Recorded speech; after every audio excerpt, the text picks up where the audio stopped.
Formerly known as Enemy Starfighter, House of the Dying Sun is a 2016 space combat game, developed and published by Marauder Interactive. It's the only game they've made, as it looks like they've since gone dark and started a new studio. But their one and only game is a brilliant and straightforward one, featuring thrilling space battles, feudal lords, and of course, war crimes. Let's get started.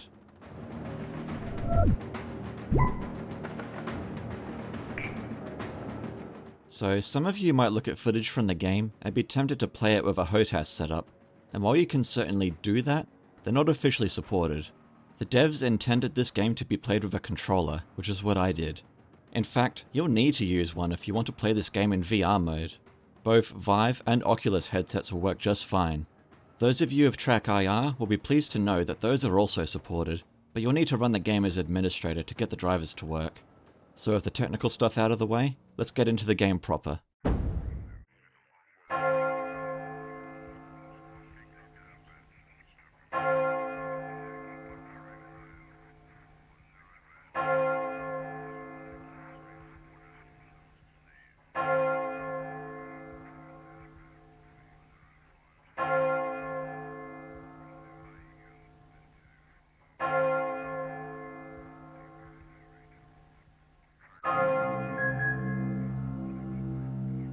Well, there's your introduction. Now go hunt down the Empire's traitors. There's 12 of them to kill, including the false king himself. That's literally all of the background info that the game gives you right off the bat.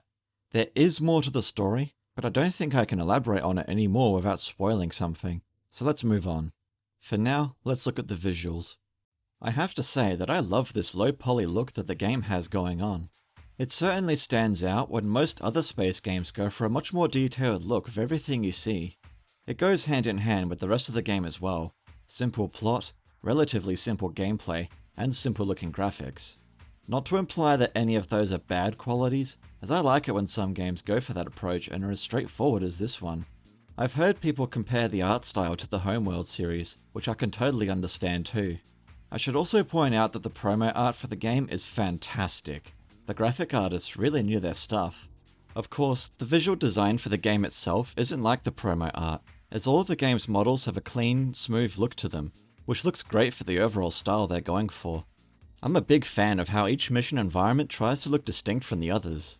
There's different color tones which help a lot, but they go further than that by having different planets, stars, asteroids, and even gas clouds scattered around the mission areas.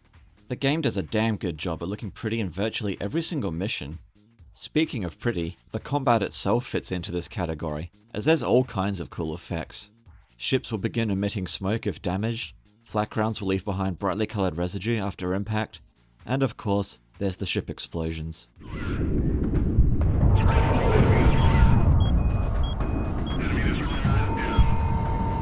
Your fighters will also noticeably take damage, as they can begin emitting sparks and the canopy can end up getting cracked. There's just so much to appreciate when it comes to the visuals of the game. It has a great aesthetic and it's an absolute joy to look at. Probably my most favourite aspect of this is the start of every mission where you're warping into the mission area with your fleet in first person mode. Seeing planets whiz by while flying alongside a huge dreadnought is a sight to behold, which is even better in VR.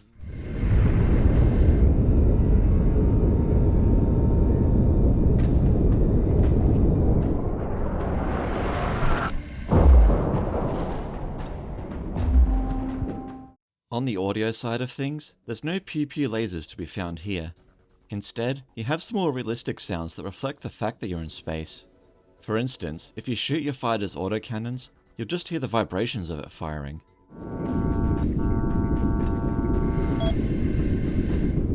The empty cases flying away are a nice touch as well. The other weapons will have similar sounds, and you'll also hear the vibrations of your thrusters, any damage you take, and so on.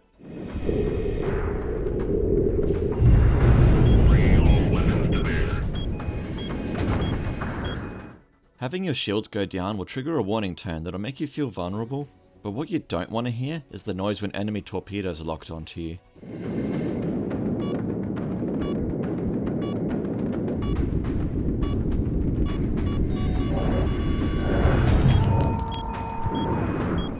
However, there are inevitably some sound effects that break the rules and do emit sounds in space.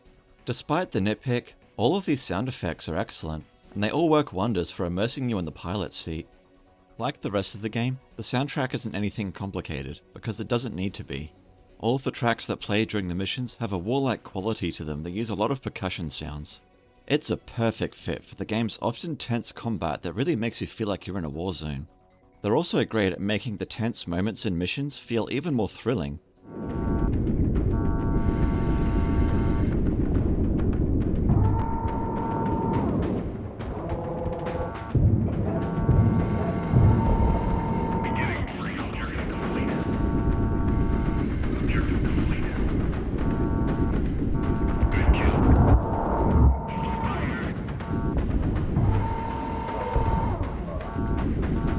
The only other tracks you'll hear are in the menus, which are more somber, but they help reinforce the fact that everything's in dire circumstances in the game's universe.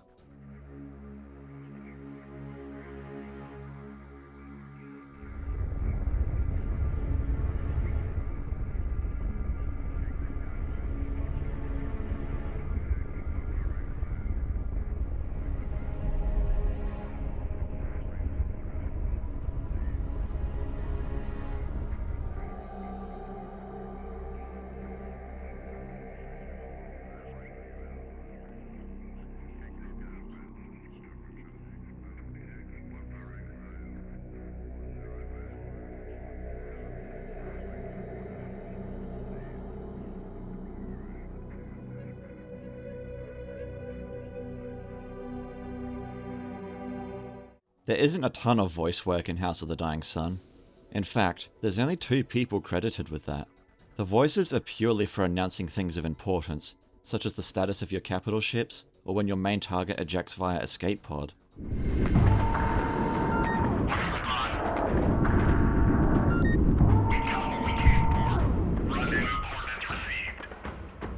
Sometimes it can be a little misleading though, because when you hear someone say that a destroyer is going down without specifying a side, it might make you worry for a second until you realize all your ships are okay.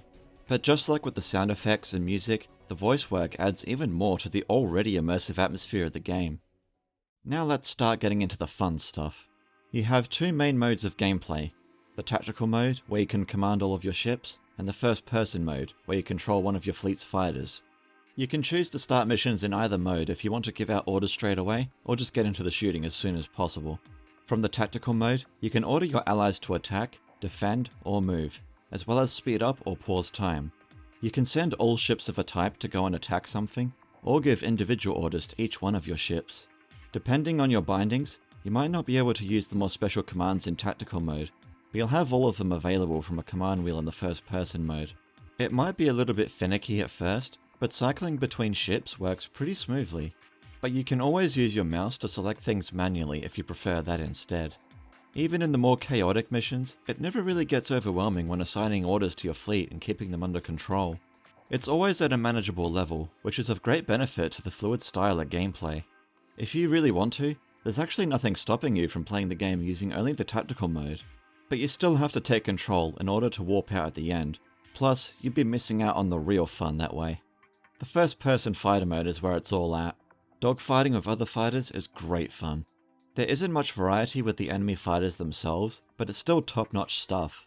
You'll have to lead your shots with most of your weapons, especially when going up against these fighters, but your HUD helps you out a little bit. You'll get a tone when your guns are able to land hits, but it's up to you to judge how far ahead to aim.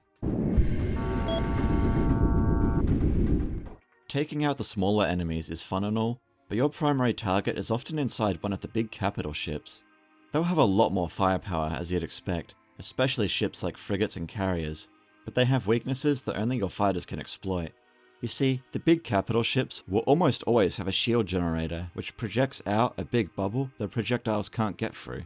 Your fighters can simply fly through it and shoot at the enemy's hull, bypassing their shields entirely. This isn't a foolproof plan, however, as their turreted weapons can still shoot you, and if you're on the wrong side of the capital ship at this range, you'll be both a barn door and a sitting duck. But it's worth performing this tactic, because you'll have a prime opportunity to take out the capital ship's subsystems. Typically, the bigger a ship is, the more of its subsystems you can target. Battle cruisers have the most, since you can take out their engines, bridge, and weapons. These will cripple the ship in different ways accordingly, but they aren't permanently destroyed, as they'll recover after a set period, so you have to take advantage of the opportunity you create. In my experience, going for torpedo launchers is a big priority, since those can easily tear apart your capital ships. They'll also take either you or one of your other fighters out with just one salvo if you don't try to shoot them down in time. When you die, it won't be over just yet, because you can jump over to one of your other fighters and start controlling them. If all of your fighters die, then it's a game over, and you'll have to try the mission again. The game does offer some leniency here though, as you can earn reinforcement fighters by destroying enemies. This doesn't work for your capital ships, however, because if they get blown up, they're out for the rest of the mission. So as mentioned earlier, there's 12 Traitor Lords that you need to kill. Unfortunately, that means there's only one level for each one. There's 2 more levels on top of that, which have you doing other tasks, which makes for 14 all up. It is as short as it sounds, since you can easily go through all the missions within an hour or so. You can bump it up to 16 missions if you want to include the tutorial and challenge levels, but this is still a very short game. Many people cite this as their biggest problem with House of the Dying Sun, myself included. But there are incentives to do multiple playthroughs, which I'll cover shortly. All of the main levels see you and your fleet warp into an area with 2 objectives, which is usually to kill a Traitor Lord and to complete a bonus objective. Killing the Traitor Lord is your number 1 priority, as it's the only way to pass the mission. The bonus objectives are optional, but there's a big incentive to doing them. Favor. This is the currency that lets you buy upgrades for you and your fleet ships. More on that later.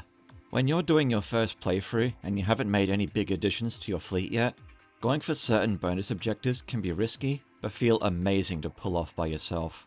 While we're talking about the first playthrough, some missions will only have a limited opportunity for you to complete your objective, and you need to make some good tactical decisions with the limited resources you'll have at that stage. However, even if you complete the bonus and main objectives in the missions, they can last a very short amount of time. The shortest I experienced was barely over a single minute. These missions are intended to be hit and run operations, and they certainly feel like it. You might wonder what's to stop you from hanging around once you've completed your objectives, and here's the answer. 3, 2, 1, mark. Flagship in play. The enemy flagship functions as a mini-boss in each mission. They will either warp into the area after you've completed your main objective, or if a certain amount of time has passed. In the very early stages of the game, your best bet is to just run away and warp out, hence the short mission length. But later on, when you've built up your fleet, you can fight them on a more level playing field, which will subsequently make the missions last a little bit longer. So looking at the campaign overall, should you do multiple playthroughs? Well, it does technically make the game longer if you do so, but there's other reasons. For one, you'll unlock codex entries on the main menu, which uncovers more of the game's story, if you have an interest in that. You also unlock different quote-unquote endings, but I'll get into that later. The biggest reason for doing more playthroughs is you'll earn a lot more favour if you do the bonus objectives on each difficulty level. There's 3 levels to start off with a hidden 4th one that unlocks when you beat the game for the first time. Each difficulty changes things like the number of enemies that are present, as well as their loadouts. Once you've fully assembled your fleet and know how to command them well enough, the missions won't be too much of a challenge. What will be a challenge is the hidden difficulty, called Dragon difficulty. The key difference with this mode is that your fleet is forced to use only fighters. You'll quickly start missing your capital ships in this mode. Killing non-essential enemies will suddenly become a bigger priority, as you're going to need fighter reinforcements more than ever now. If that wasn't enough, you need to do the bonus objective on Dragon difficulty for it to count. No half-assing allowed here, you need to pull out all the stops in this mode. Outside of the campaign missions, the game's challenge mode functions as a wave survival level, where randomly generated fleets will constantly warp in. You're on a constant death timer, which can only be delayed by taking out enemies. In this mode, your capital ships are even more valuable, because you need them in the long term now. It's good fun if you ever get tired of playing the campaign missions over and over. In keeping with the relative simplicity of the game, you only have one type of fighter craft that you can use. But like I mentioned earlier, they can be outfitted for different roles and tactics. This can make a world of difference on higher difficulties, and can lead to entirely different ways of tackling the missions. Are you sick of just draining the enemy's shields and hull with guns over and over? Well, why not just use the upgrade that lets you use tactics straight out of 1945? However, you only have access to a handful of different weapons, along with only 2 upgrade slots to use for each ship type, which forces you to carefully pick what you slap onto your fleet. Want to have shields on your fighters? Boom. That's 1 upgrade slot already used up, so you'd better pick your only other upgrade carefully. The fighters are all pretty nimble and can easily strike at the subsystems of enemy capital ships. The fact that you can switch between 3 of them when your fleet is fully assembled is great, because if you run out of heavy weapon ammo, you can switch over to a fighter that still has some. Unless you're using the kamikaze chassis, be careful not to touch anything while flying them, and by that I mean anything. If you so much as bump into an asteroid, enemy ship, whatever, you'll instantly die. So fancy flying styles are done at your own risk here. As for the rest of your fleet, your capital ships serve as the backbone. While your fighters are powerful in their own right, they can get blown up fairly quickly, which is where your destroyers and frigates come in. Deciding what to equip your capital ships with can make a huge difference in certain missions. If you don't do it properly, they'll be too underpowered to be of any decent use in moments where you need everyone at their A game. That being said, it's not a super deep system by any means. If you are hoping to pore over stat numbers and organize your ships in great detail, you may be disappointed here, as this game doesn't really offer that kind of experience. You can see the stat numbers for the ships, but only during the missions while you're in the tactical mode. In the menus, the most you'll get are bar graphs, and even then, those are only for the weapons. So once you're happy with what you've slapped onto your ships, you'll also need to command them properly with respect to their loadout to get the best use out of them. For example, if you've given your frigate the heavy artillery, then it will have really good range, but terrible shield damage, so you'll need to focus on taking out the shields of enemies so it can do its job effectively. If you give repair drones to a ship class, then you'll need to keep your fleet together if you want them all to stay healthy. They're not drastic changes to the gameplay, but they affect it enough to keep it interesting. Your enemies will have the same types of ships as you, although their designs are completely different. They also have some ships that you don't have, such as heavy fighters and corvettes. The enemy capital ships can be absolute beasts in certain scenarios. Their destroyers are pretty easy to deal with, but the bigger ships, like frigates and carriers, are where the real danger comes from. They can tear through your fighters without batting an eye, and will use everything they've got on your capital ships. Like I mentioned earlier, each mission will also have an optional boss at the end, which comes in the form of a battlecruiser. They're kitted out with some of the most powerful weapons, so when you're still in the early stages of the game with no upgrades and no other fleet ships, you'll be in for a rough time if you decide to attack them. Even when you've taken out enemy capital ships, they're not instantly destroyed, so the crew on board will still fire at you just before they explode. It's a nice little touch that managed to catch me off guard a few times. The same drones that you can equip to your capital ships can also be used by the enemy, most annoying of which are the repair drones. You'll want to take these out for sure before going after something like an enemy battlecruiser, as they'll often heal it quicker than you can damage it.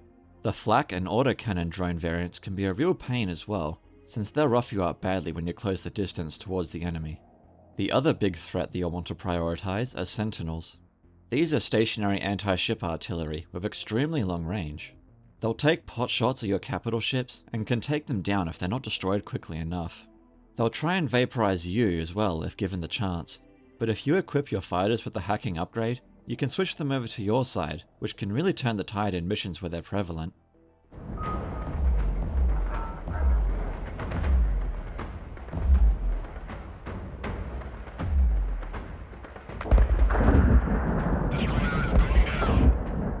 House of the Dying Sun isn't heavy on its story, as it's not really the focus here, but there is some interesting behind the scenes stuff going on.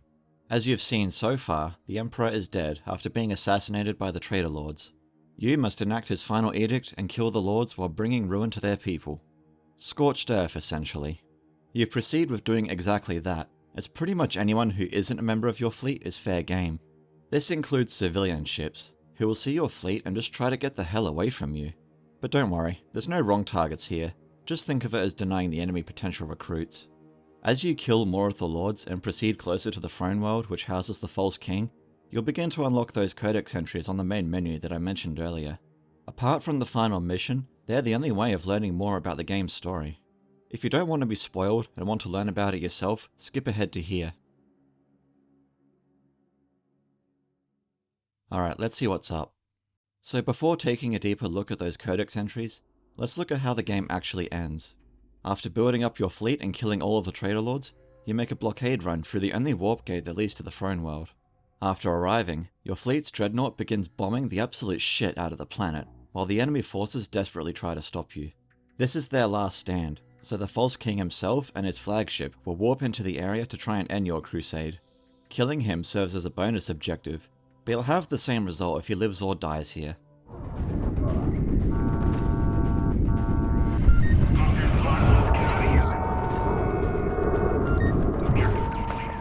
After rendering the throne world lifeless, your fighter and the rest of your fleet commits uninstall.exe, since your mission is now complete. The False King asks your host body, yes that's right, why did you do this? You only have a few options in your first playthrough, but each one serves as a different motivation for your character, which counts as different endings. If you want to unlock all of the options, you'll need to beat the game on higher difficulties. They give you a tiny bit more insight into who you, the player character, actually are. So if you go and read the codex entries, you'll learn that there's an actual in-universe explanation for how you've been able to switch between fighters and command your ships. I certainly wasn't expecting that. It turns out your character is called the Dragon, and you've been serving the Emperor for millennia. You're permanently sealed off in a cask and are used as a tool in times of war. You have the ability to possess bodies and jump between them at will, which explains how you were doing that in-game.